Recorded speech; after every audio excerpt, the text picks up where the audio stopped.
Olá, vamos dar continuidade à leitura do livro Você Tem Fome de Quê?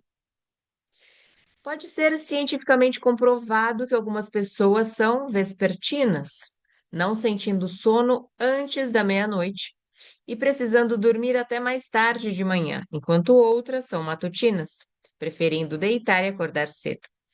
Quem já viveu com alguém que está na categoria oposta sabe por experiência como é difícil mudar essa programação. Não foi feita nenhuma pesquisa para verificar se é possível mudar esse biorritmo. Dois aspectos, porém, são indiscutíveis. O sono é cíclico. O sono é químico. Como é cíclico, devemos fazer o possível para respeitar a harmonia do organismo com o ritmo das estações e as mudanças desde a manhã até a noite. Como o sono é químico, devemos saber que o cérebro deve secretar certas substâncias para nos fazer adormecer e depois acordar. Não devemos interferir nessa química usando álcool, fumo ou drogas. Mas, até sair do horário de sono, com muitas variações de rotina, é como se voluntariar para mudar de fuso ou para o turno da noite. Duas coisas que o sono não gosta. As orientações que favorecem uma boa noite de sono são também conhecidas e as pessoas deveriam praticá-las antes de considerar que tem algum tipo de transtorno de sono. O que leva a um bom sono? 1. Observar horários de rotina para ir dormir. 2. Deixar o quarto o mais escuro possível. Mesmo baixos níveis de iluminação ativam a glândula pineal, uma pequena área do cérebro que regula os ritmos diários de acordo com a luz ou a escuridão. 3. Deixar o quarto o mais tranquilo possível. Durante o sono, temos fases em que ficamos quase acordados. E até barulhos leves, o tic-tac de um relógio ou uma torneira pingando, podem nos despertar antes da hora. 4. Regular a temperatura do aquecedor, do ar-condicionado, de modo a ter um quarto fresco, pois o corpo se aquece na cama e calor demais pode nos acordar. 5. Eliminar qualquer dorzinha leve. Elas ficam mais perceptíveis quando nos deitamos. Meio comprimido de analgésico antes de dormir pode ser tudo que precisamos. 6. Uma hora antes de ir para a cama, devemos parar as atividades intelectuais. 7. Não devemos ir para a cama zangados ou chateados. Nem brigado com o cônjuge, né? 8. Permanecer tranquilos e evitar ficar virando na cama. Devemos nos deitar e esperar que o sono venha naturalmente. 9. Programar o horário de dormir de modo a ter 8 horas tranquilas de sono ininterrupto. 10. Quem tem tendência a se levantar para urinar não deve tomar nenhum líquido 2 horas antes de ir para a cama. 11. Acordar sem despertador, de maneira que o ciclo natural do sono se ajuste. Se já tentamos todas essas medidas, não apenas uma vez, mas pelo menos 2 semanas, e ainda temos problemas para dormir, inúmeros outros conselhos podem ajudar. Contudo, as pesquisas parecem um pouco contraditórias. Considerava-se antes que se alguém não tinha uma boa noite de sono durante a semana de trabalho, não poderia compensar no fim de semana. Considerava-se também que os estágios de sono profundo e sono REM vem da expressão em inglês Rapid Eye Movement, ou movimentos rápidos dos olhos, observados quando estamos sonhando. Só eram atingidos a partir de 7 a 8 horas de sono ininterrupto. Agora, parece que se descobriu que é possível atingir o sono profundo e o REM muito mais rapidamente. Por isso, os pesquisadores passaram a defender cochilos e mais horas de sono para recuperar um déficit. Mas, na minha opinião, a pesquisa sobre sono não pode ser separada da vida como um todo. Nada atrapalha mais o sono do que tristeza, estresse, sentimento de perda, fracasso, ansiedade, depressão e preocupações cotidianas. Em casos graves de insônia, é preciso verificar outras áreas da vida. É isso o que temos feito com a alimentação e a conscientização. Sono e consciência convocam a mesma perspectiva, e grande parte das mesmas respostas também se aplicam. Dormimos bem se estamos felizes. Quanto mais contentes estivermos, melhor será o sono.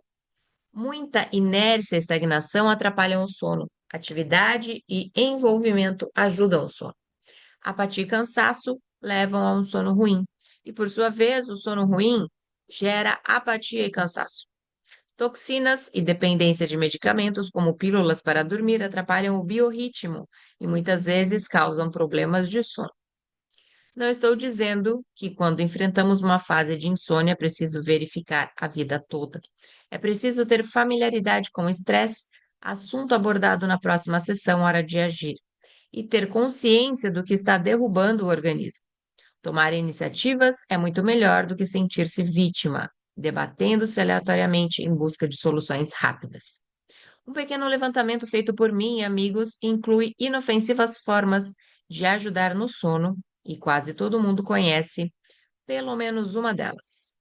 Ao se deitar, repasse o seu dia durante 5 minutos. Relembre cada acontecimento significativo.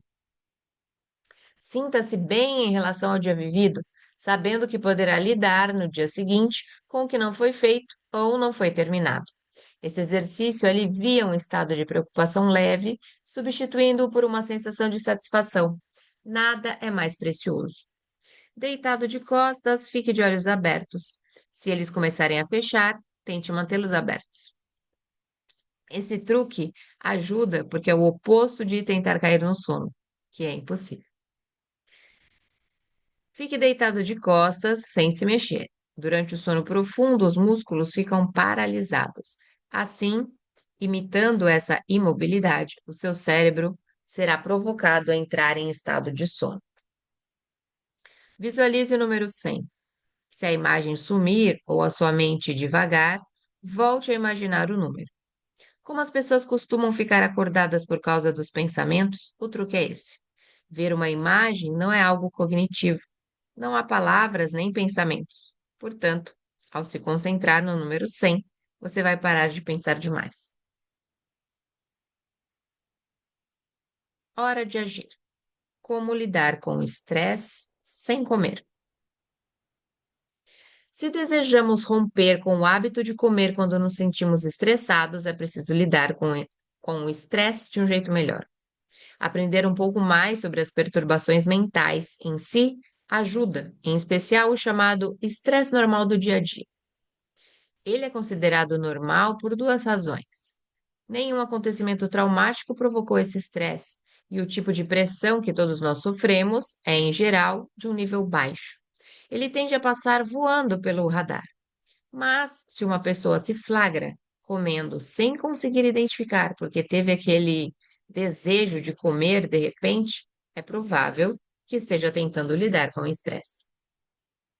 A comida, mesmo sendo um consolo, não deve ser o primeiro jeito de lidar com o estresse e, com certeza, não deve ser a primeira coisa a ser procurada. Três fatores pioram o estresse da vida diária. Veja na página 192. Nós estamos longe.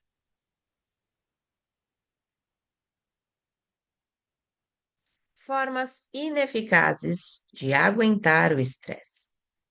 Quando você se sente estressado, em quantos dos seguintes comportamentos você cai? Vamos lá, para fazer xizinho. Vou contar no dedo. Procuro comida quando me sinto estressado. Reajo emocionalmente e às vezes explodo. Sinto-me apavorado e sufocado. Preciso bloquear o estresse ou me afastar. Ignoro o estresse e procuro me distrair, assistindo a um programa de TV, navegando na internet ou jogando videogame. Reclamo da pressão, principalmente com pessoas que não são a causa dela. Passo o estresse adiante, descarregando em alguém. Afasto-me ao máximo das pessoas que me causam mais estresse.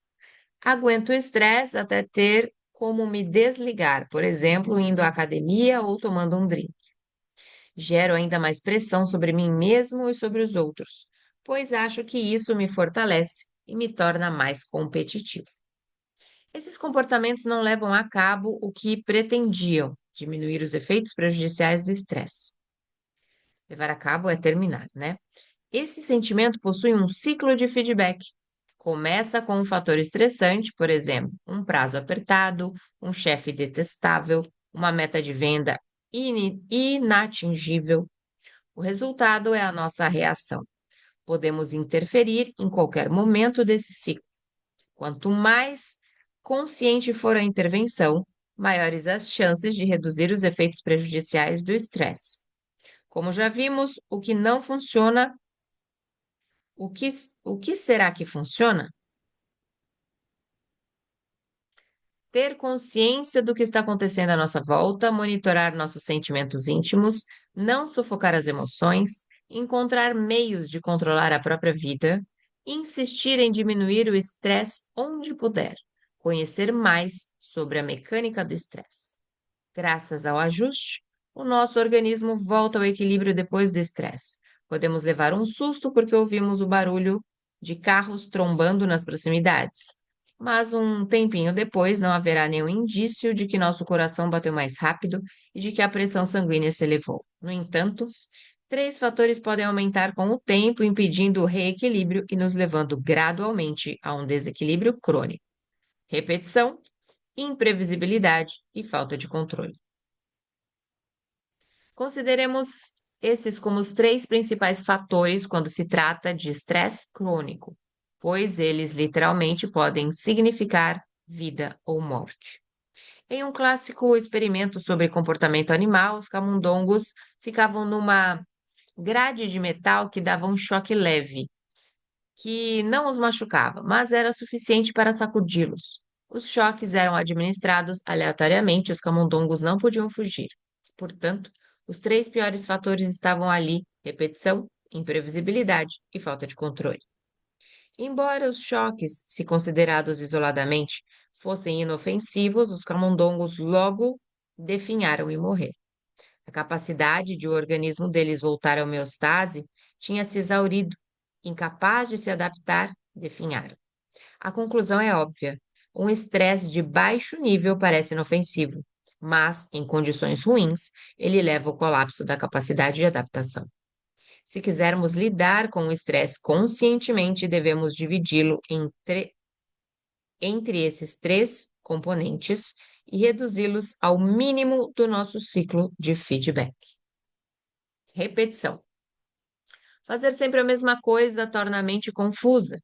Isso em si já é estressante, pois uma paralisação está ocorrendo.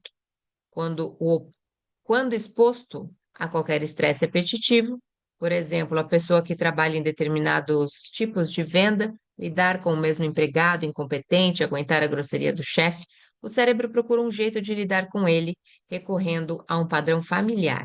Dependendo do temperamento da pessoa, ela vai reagir com raiva, frustração, ressentimento reprimido, tédio ou um bloqueio mental.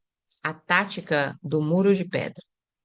Esses mecanismos param de funcionar com o tempo e então basta um estresse leve para gerar reações negativas. Ao identificar o estresse repetitivo, ficamos diante de outras escolhas. Se achamos essa repetição intolerável, por exemplo, o mesmo barulho alto toda hora, podemos nos afastar. Se a repetição apenas nos aborrece um pouquinho, basta acrescentar algum tempero e variedade à rotina. Por exemplo, em vez de ouvir a mesma pessoa chata, as mesmas pessoas chatas no trabalho, podemos conversar com alguém diferente. A maior parte das pessoas fica num meio termo em relação a isso. Não podemos nos afastar nem alterar a situação sem provocar alguma consequência. Nesse caso, temos de trabalhar nós mesmos. É bom identificar as chateações, as coisas repetitivas que nos irritam e mudar a rotina a fim de eliminá-las ou pelo menos suavizá-las. Ao observarmos quais são as causas desse estresse repetitivo, podemos nos conscientizar do modo como estamos lidando com ele. E então, nos perguntar se existe um meio melhor de fazer isso e adotá-lo. Imprevisibilidade. Esse tipo de estresse talvez seja pior do que estresse repetitivo, pois Se não conseguimos prever quando algo prejudicial vai acontecer, ficamos sempre vigilantes e apreensivos, mesmo quando nada está acontecendo. Crianças que sofreram maus tratos em casa tornam-se supervigilantes ao crescer. Quando as coisas estão bem, não conseguem aceitar um estado de tranquilidade normal, pois estão condicionadas a enxergar nisso apenas a calmaria antes da tempestade. Quando uma pessoa se pega olhando para cima do ombro, antecipando alguma coisa ruim, ou se fica obcecada com pensamentos ruins, o inimigo dela é a imprevisibilidade. Se o estresse está vindo de alguém emocionalmente imprevisível, é preciso se afastar. As chances de alterar essas mudanças de humor, explosões de raiva ou inconstâncias são muito pequenas ou mesmo nenhuma. Se a imprevisibilidade vem de forças externas, é preciso fazer o que pudermos para que se tornem mais previsíveis ou organizar estratégias para lidar com isso. Pais de recém-nascidos fazem isso quando se alternam à noite para lidar com o choro do bebê.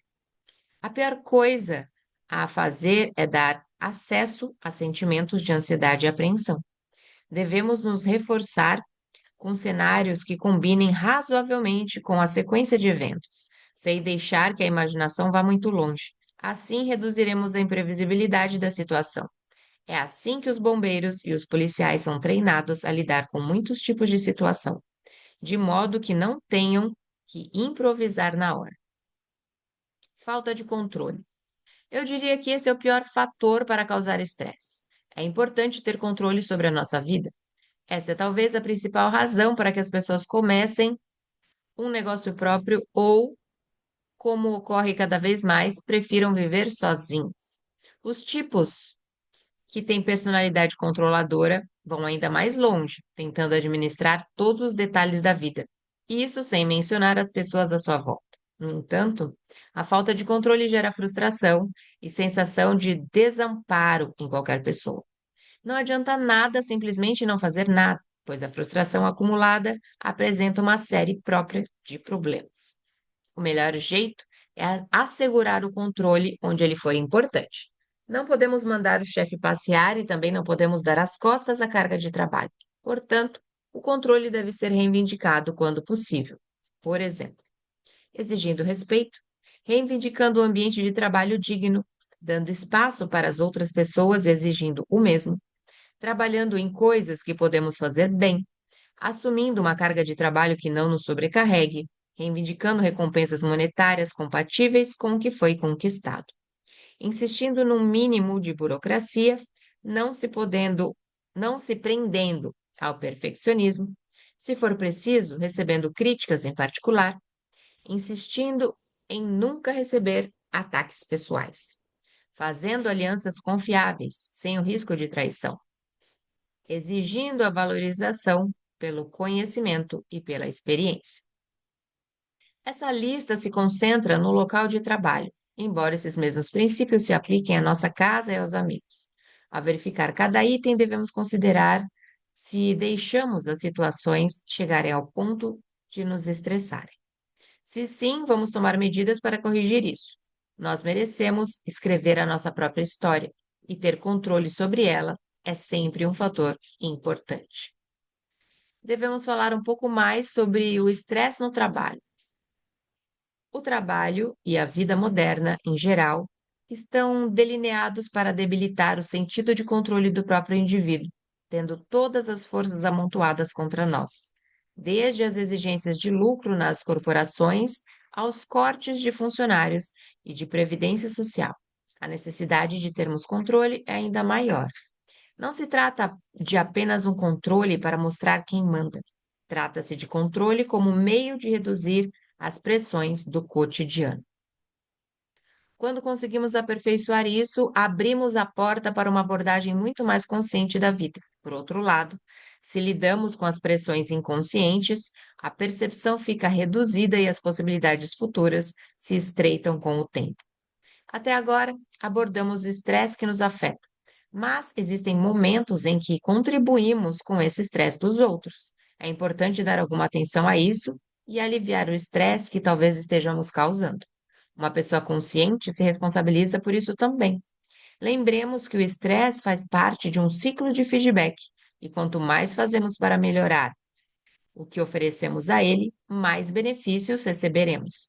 Geramos estresse desnecessário na vida dos outros e nos entregamos aos seguintes comportamentos: sendo exigentes, críticos e perfeccionistas, a melhor receita para o estresse; dando ordens desordenadas e tendendo a mudanças imprevisíveis; desrespeitando colegas e ou o trabalho deles; criando um ambiente de trabalho indigno, por exemplo, um lugar onde xingamentos, fofocas e insinuações sexuais sejam comuns; não dando espaço para outras pessoas se expressarem, passando a sobrecarga para outros apenas porque temos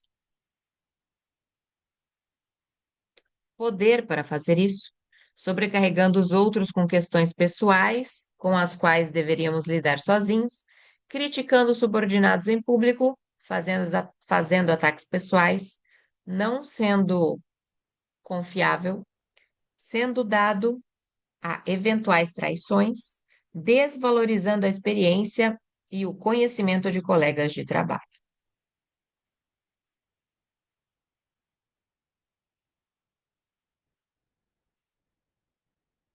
Finalizando aqui esse parágrafo. Esses comportamentos não são apenas ruins, eles disparam uma reação estressante nas outras pessoas, algo facilmente identificável, pois a situação nos afetaria da mesma maneira. É um mito dizer que atitudes rudes, táticas de confronto e pressão constante fazem bem à produtividade.